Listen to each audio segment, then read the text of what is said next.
Merci. Pour le groupe écologiste et social, Madame Delphine Batho.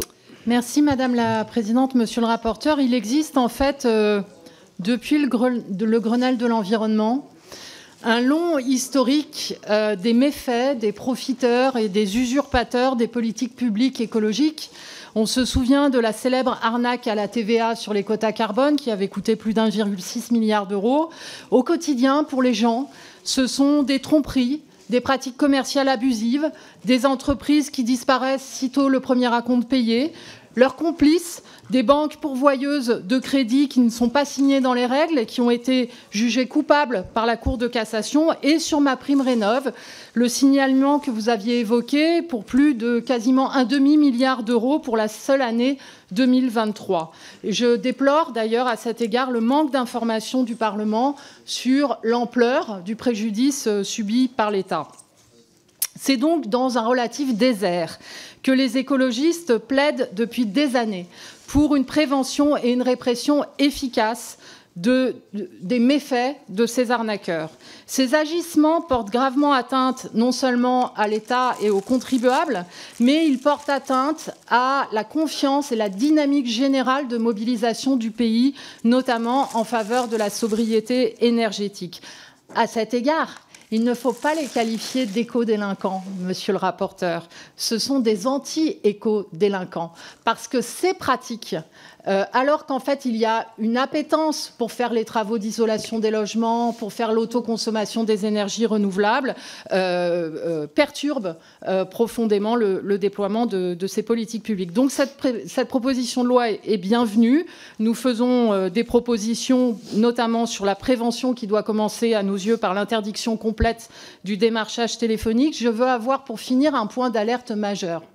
Le point d'alerte majeur, c'est qu'aujourd'hui, la lutte contre la fraude qui est justifiée a pour conséquence un manque de diligence ou de rater sa cible et d'avoir pour conséquence en fait d'enquiquiner les honnêtes gens.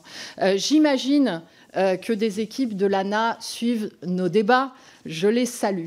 Mais il n'est pas acceptable, pour prendre un seul exemple, et j'en ai des dizaines en tant que députée des Deux-Sèvres, un habitant qui est artisan, qui a installé une pompe à chaleur chez lui, se voit retirer MaPrimeRénov' sous prétexte que Veritas n'aurait pas vérifié l'installation. Il se trouve que Veritas a vérifié l'installation et que toutes les règles ont été respectées. Après 3 courriers, 2 mails, 1 recours, 4 appels téléphoniques, MaPrimeRénov' est quand même supprimé et on n'arrive pas à se faire entendre. Donc en fait, on a aujourd'hui, dans la réalité concrète de la vie des gens, un problème en fait d'être efficace en matière de lutte contre la fraude, et dans la manière dont nous concevons cette lutte contre la fraude, de ne pas tomber dans des mécanismes bureaucratiques qui vont rater leur cible et par contre viser des gens qui devraient, eux, percevoir leurs aides en bonne et due forme. Monsieur le rapporteur. Merci Madame la Présidente. Madame la députée, peut-être 2 remarques.